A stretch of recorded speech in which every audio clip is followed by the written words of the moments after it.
In your headlines tonight, instituting a probe.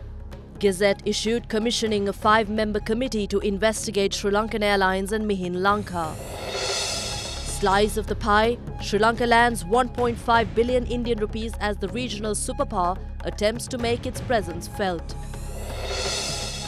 Catering to all, the Election Commission to provide transport facilities for physically disabled persons on election day. Nation in mourning. Venerable Bellamvila Vimalaratana Thera departs the mortal realm. Final rites scheduled for Thursday. Startling transformation. Sri Lanka turns a seemingly destined draw to a possible win on the 4th day of the first test in Bangladesh.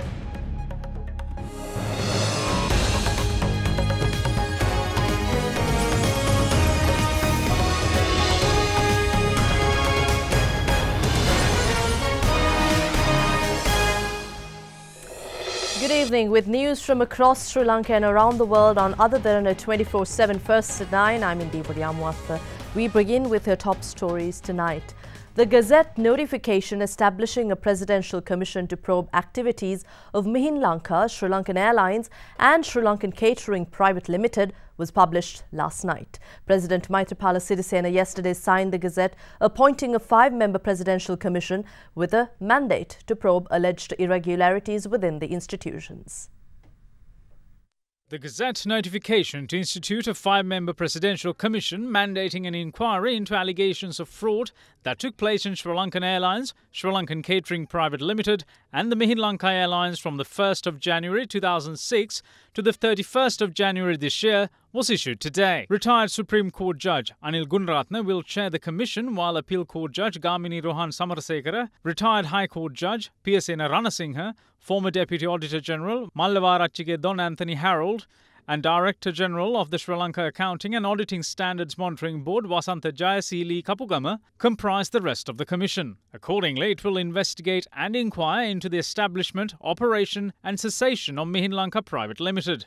It will also probe reasons for the termination of the agreement entered between the Sri Lankan Airlines and Emirates Airlines, which is the international airlines company of the UAE, and its complex results. Entering, extending and termination of agreements to purchase of aircrafts and other assets, selling, leasing, selling and re-renting, conveyance, exchange, releasing and disposal are also set to come under scrutiny. All purchases, hire, lease, charter, sale and transfer of aircraft or any assets valued at more than 50 million rupees will be investigated as well. Consigning and appointing of sub-agents, brokers and consultants, companies, individuals or entity to supply goods, services or any other function will also be put under the microscope. Opening, maintenance and suspension of networks and offices in other countries will also be probed. Furthermore, the Commission will focus on the interactions between Sri Lankan Airlines, Sri Lankan Catering and Mihin Lanka, human resource management, including selection, appointment, remuneration, promotions, transfers, employee restructuring and retirement of the board of directors,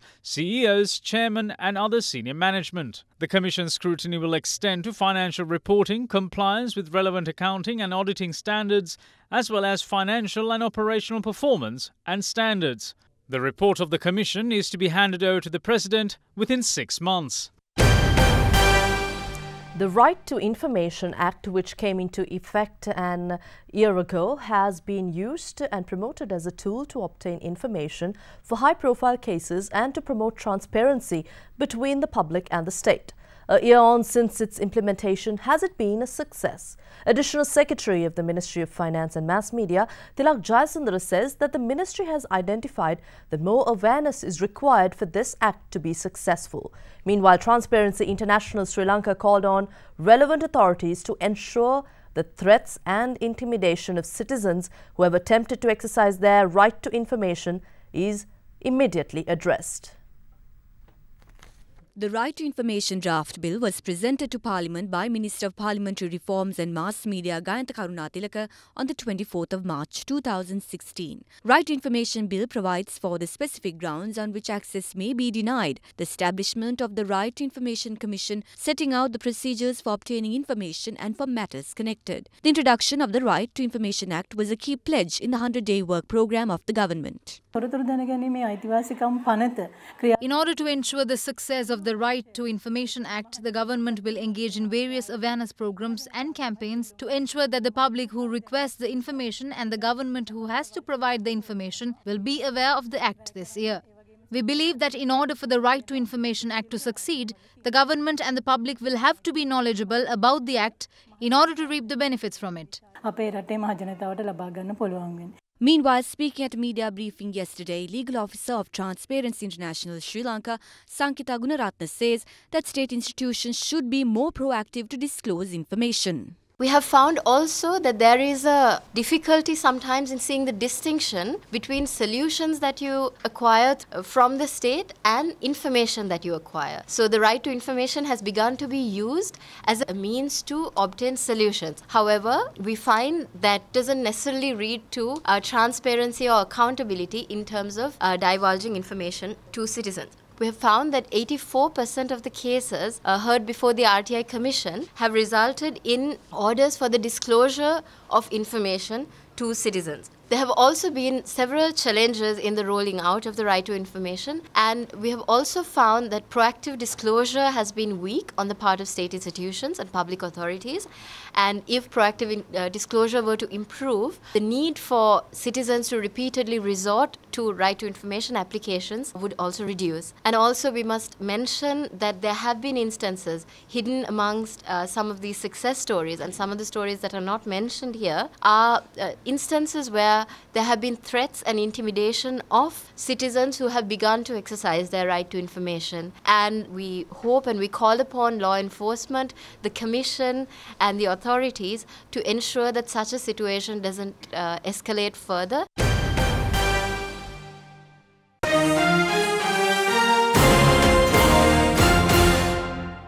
And ahead of the February 10th local authorities election, the Election Commission today said that those who are physically disabled can apply for transport facilities in order to vote during the upcoming election. The Election Secretariat has taken measures to provide free transportation facilities for the physically disabled. The application should be handed over to the area returning officer by the applicant in person or by an individual who is not contesting the election by tomorrow. The Election Commission also announced that it is mandatory to present a certificate issued by the doctor along with the application. Meanwhile, Sri Lanka Transport Board said that a special bus operation will be set up from the 7th of this month for the February 10th local authorities election.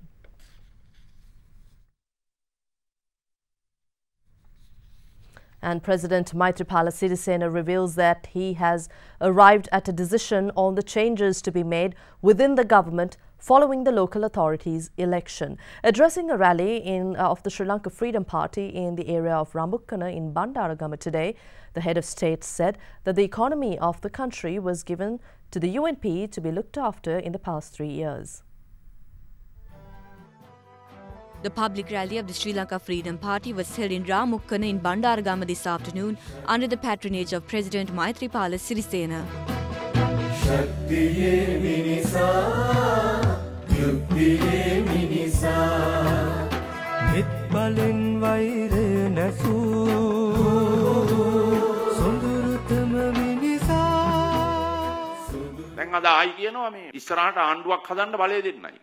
Today, they're asking for power to establish a new government. That means to go back. Why do they want to go back? Don't be upset that I'm saying this, but they are attempting to come back to power so the governance of the country will be in the hands of one particular family. That's the truth. I have taken a decision on the changes that should be made within the government after the local authorities election. The economy of the country was given to the UNP because we divided the ministries as a unity government. All the senior members of the Sri Lanka Freedom Party are in the government with me. See who is in the party of Professor G.L. Peiris. There are corrupt politicians. There are some good ones among them who are unable to leave. They call me and say that they are staying not because they want to. That's the importance of using your votes towards the victory of the SLFP on the coming 10th. I clearly state that the SLFP will win on the 10th.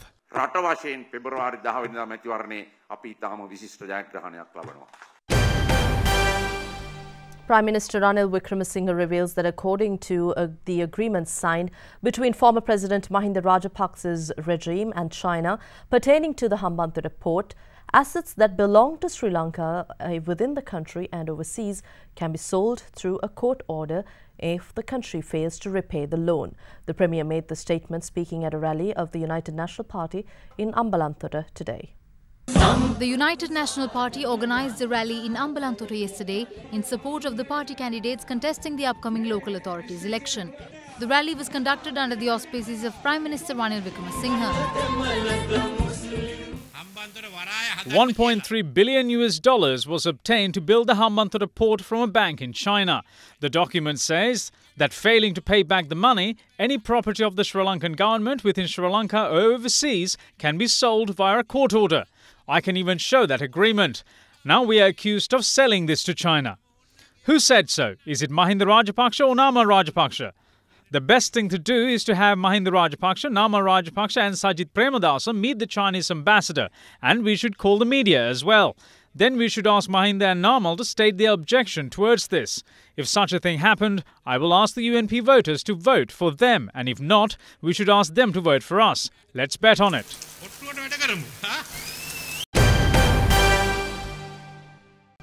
Former President Mahinda Rajapaksa says that this Independence Day will go down in history as the day the country's culture was destroyed. The former president's comments come in the wake of social media revelations of an alleged inclusion of a dance number featuring laptops in the 17th Independence Day celebrations scheduled for tomorrow. He was addressing a propaganda rally of the Sri Lanka Podujana Peramuna in Nuwara today. Another rally of the SRPP's campaign geared towards the upcoming local authorities election was held at the centre of the town of Nuwara today. It was worked off under the patronage of former President Mahinda Rajapaksa.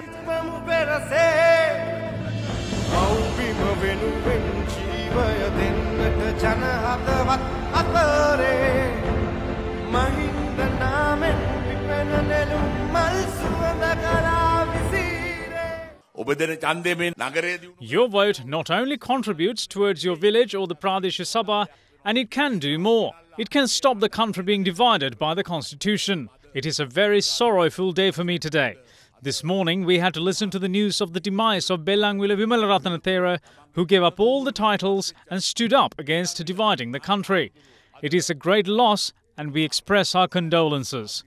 And tomorrow is our Independence Day and we are celebrating 70 years of independence. Those days the parades included items showcasing Sri Lankan culture. It also featured numbers inclusive of all Kandyan, Tamil and Muslim cultures. Today there are laptop dances. With these items they try to convert the culture. There are also telescope dances. People of this country skip meals, but the rulers are dancing. Brothers, think about it. Don't let this happen.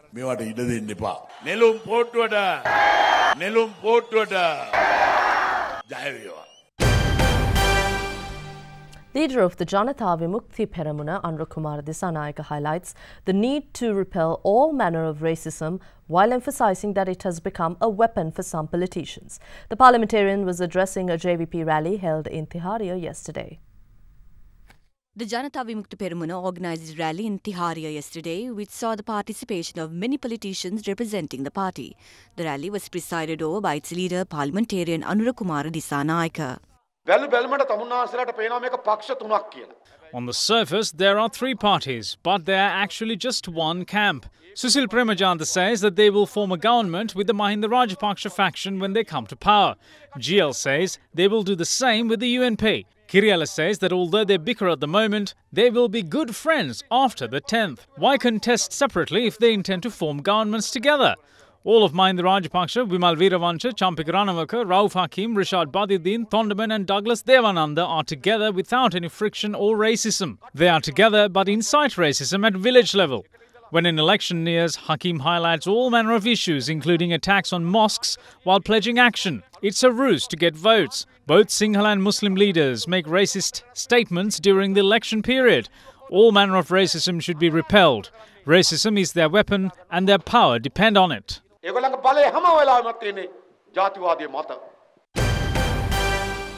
Here's a look at some of the views expressed by politicians ahead of the election. Arjuna Mahendran is in Singapore. The Prime Minister has the responsibility to bring him back. The statement made by the Prime Minister in Parliament on the 17th of March says he takes the responsibility for Arjuna Mahendran. According to the surveys, most people of the country do not like this government to carry on like this. This should change. People always ask, when will our leadership be the president of this country? We will start that campaign with this local authorities election. I make a request from the Commission and the election monitoring bodies to not let the government breach election laws. Mahinda Rajapaksa gave civic rights to 22 million people. Therefore, it is against law to strip his civic rights. 2018 is the year when the Rajapaksa family goes to jail. By the end of this year, their addresses will be the Valikada jail.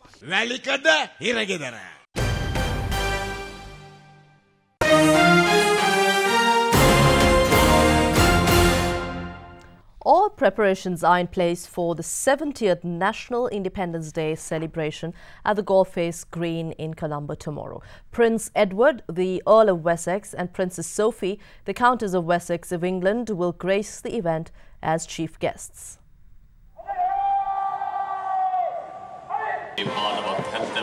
The chief guests are to arrive at 8 a.m. tomorrow, and the event is inclusive of a number of parades and cultural events from the Tri-Forces, police and civil security forces.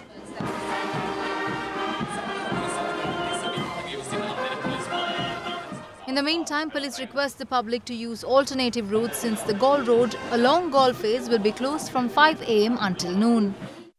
In the meantime, a cultural event organised by the Sri Lanka Consulate in Perth, Australia, parallel the 70th Independence Day celebration, will also be worked off tomorrow. The event is to be held at St Hilda's Auditorium in Perth at 6 p.m. The Consulate of Western Australia, this time in a grand level, we are organising 70th Independence Day of Sri Lanka. Also, we are celebrating the same time 70th diplomatic relation between Sri Lanka and Australia. And we take a look at a few other stories making news from across Sri Lanka in brief now. Former officer in charge of the crimes unit at the Mount Lavinia Police, who was arrested on the 1st of this month by the Criminal Investigation Department in connection to the murder of veteran journalist Lasantha Wickrematunge, was remanded until the 16th of this month. The decision came after the former OIC was produced before the Mount Lavinia Magistrates Court yesterday. Journalist Lasantha Wickrematunge was murdered on the 8th of January in 2009 in Athideya, Ratmalana. A three-wheeler driver was critically injured when a bus collided into his three-wheeler in the area of Talpitibadda along the Panadura-Horana road. The police says the cause of the accident was owing to the haphazard driving of the three-wheeler driver. The Panadura police is conducting further investigations. Maravilla police arrested an individual who was caught selling 150 units of a narcotic known as Madana Modaka targeting children and youth. The suspect is to be produced before the Maravilla District Court. You are watching Sri Lanka's premier news channel, Derana 24/7. Venerable Professor Bellamwila Wimalaratana Thera of the Bellamwila Raja Mahavihara passed away this morning while receiving treatment at a private hospital. The chief incumbent of the temple was hospitalized yesterday following an accident while hand-feeding the temple tusker. The final rites of the Venerable Thera will be conducted at the Sri Jayawardhanapura University grounds at 3 p.m. on Thursday. The chief incumbent of the Bellanvilla Raja Mahavihara, Professor Venerable Bellanvilla Wimalaratana Thera, was admitted to the intensive care unit of the Colombo South Teaching Hospital in Kalabovila following an accident which occurred while hand-feeding the tusker of the temple within the temple premises yesterday. According to reports, the Thera had taken a fall when attempting to feed the tusker Mian Kumara. The chief incumbent fed tamarind to the elephant and reached in with his hand. Then the tusker tugged on the Thera's hand full of tamarind. The Thera pulled his hand back and fell on some rocks. Meanwhile, refuting suggestions of a possible attack on the Thera by the tusker, members of the temple's Dayaka Sabhava stated that the elephant did not attack the Thera. The Thera said that the tusker did not hurt him since the Thera fed him every morning. Director of the Kalubovila Teaching Hospital, Dr. Asya Lagunavardhana, said that the Thera sustained injuries to his ribs. The Thera was, however, transferred to a private hospital last evening for further treatment. Last month, Venerable Vimala Ratanathera made televised statement on the topic of use of elephants in pageants. Paying his respects to the chief priest. The Tusker of the Bellangvilla temple shares a close bond with Reverend Bellangvilla Vimala Ratanathero. He's one of a dwindling number of elephants used in temples.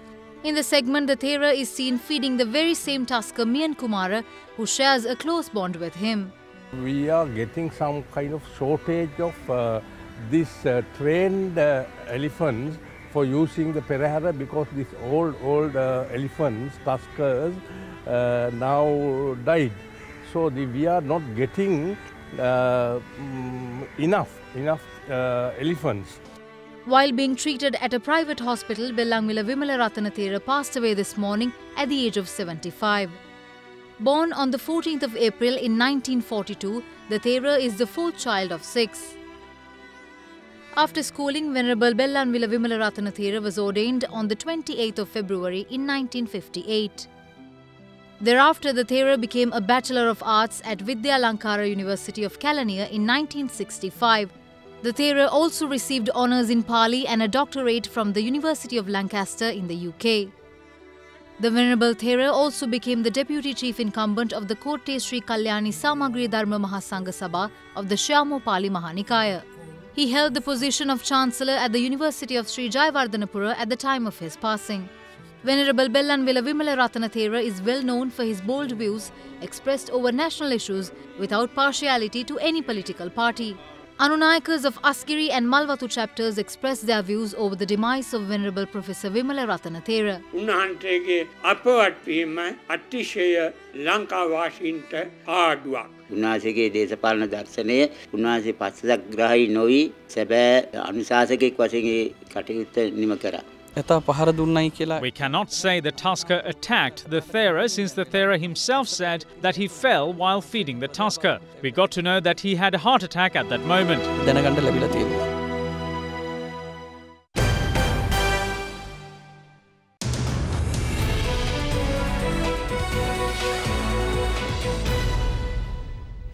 Sri Lanka is among regional beneficiary countries of a quiet maritime strategic diplomacy that has emerged as the key theme of this year's Indian Union budget. In its spending proposal for the fiscal year 2018-19, the Indian government allocated 1.5 billion Indian rupees for its neighbour Sri Lanka. Indian media reported that beneficiaries of the budget are the Seychelles, Mauritius, Sri Lanka and the Maldives, all island nations in the strategic Indian Ocean region where India is competing against China for influence. With the allocation of 1.5 billion Indian rupees, the Indian government doubles the sum allocated for Sri Lanka in comparison to last year. Media reports say India is moving for the reconstruction of the Kankasanthore port, and these moves come even as Chinese firms have expanded their footprint in the Indian Ocean region.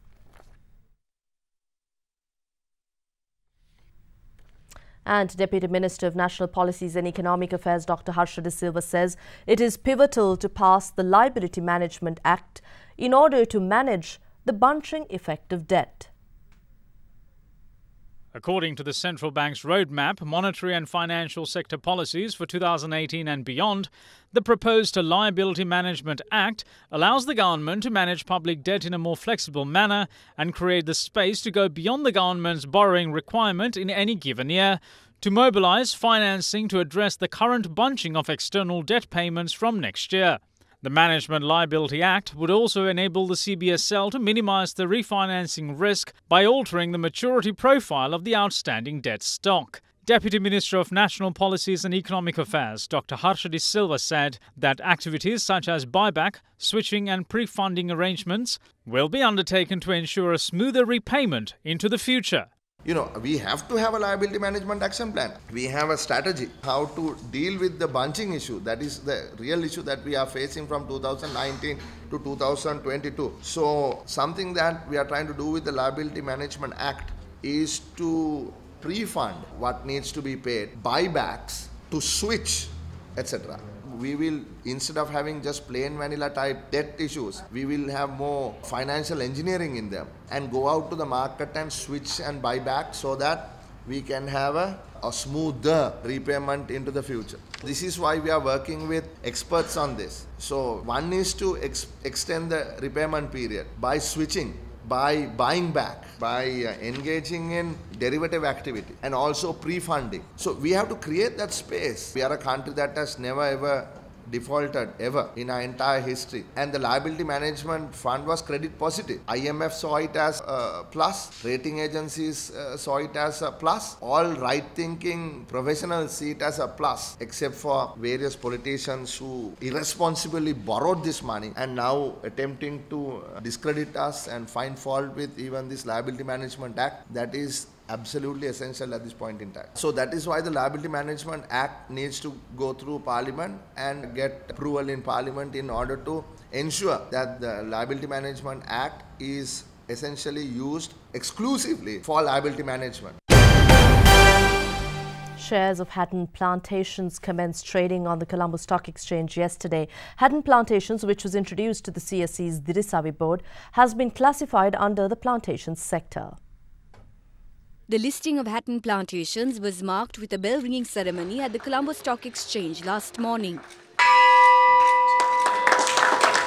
236 million shares of Hatton Plantations was listed on the Dirisavi board under the plantation sector. Hatton Plantations, a subsidiary of Sunshine Holdings, was established last year in order to segregate the group's tea business. So it's the third company in the Sunshine Holdings group. We assure you of our continued support, and we look forward to having more companies in the group to get themselves listed.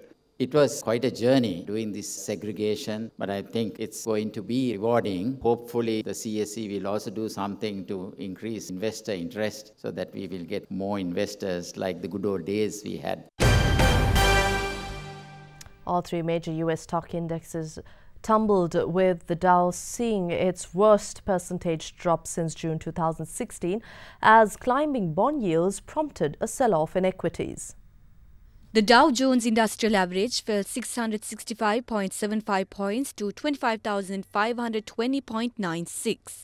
The S&P 500 lost 59.98 points to 2,762, and the Nasdaq Composite dropped 144.92 points to 7,240.95. Meanwhile, European equities closed lower as investors digested further earnings reports. The Pan-European Stock 600 closed provisionally 1.38% lower yesterday, with every sector trading in negative territory. The index recorded its biggest weekly loss since November 2016, mainly driven by banking stocks and higher yields. In Asia, Asian shares also came under pressure yesterday. Japan's Nikkei 225 resumed its slide, closing down 211.58 points at 23.274.53 after snapping a 6-day losing streak in the previous session. And oil prices fell yesterday as the dollar surged following strong US job numbers through compliance with output cuts by OPEC, and rising global demand kept much of the early year oil rally in place. An increasingly correlated trade between oil stocks, bonds and the dollars has been amplified swings in the markets. US West Texas Intermediate crude fell 46 cents to $65.33 and has lost 1.3% for the week. Brent, the global benchmark, was down $1.02 to $68.62 a barrel.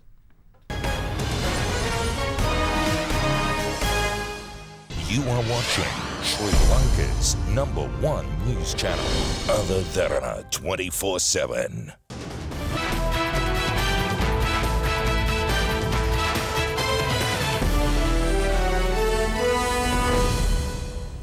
We have sports news. Today's play in the first test with Bangladesh emerged as the most pivotal of the match so far, as Sri Lanka managed to remove 3 of the host's top-order batsmen ahead of the last day of the match. The Lions reduced Bangladesh to 81 for the loss of 3 wickets at stumps, a further 119 runs behind Sri Lanka's first innings, total of 713 for 9. The visitors started day 4 on 504 for 3, and the day immediately got better for Rashane De Silva as he brought up his maiden century in his second test match. Captain Dinesh Chandimal also played a handy innings of 87, supported by Niroshan Dikwalla with a knock of 62. Oh, that's got through him. That is a huge wicket. With the score on 713 for 9, Sri Lanka declared 200 runs ahead of the hosts' first innings. As the captain and Tajul getting... Setting about their second innings, Bangladesh got off to a decent start before Imrul Kais fell for 19 with the score on 52. Then came a mini implosion. Dangerous Tamim Iqbal fell for 41 and soon after, Mushfiqur Rahim followed for just 2 runs to leave Bangladesh on 81 for 3. The fall of the wicket ended the day's play and the hosts are a further 119 runs behind the Sri Lankans' first innings total. That's all we have on First at 9 from the other Derana 24/7 First at 9 team. We wish you a pleasant evening. Good night.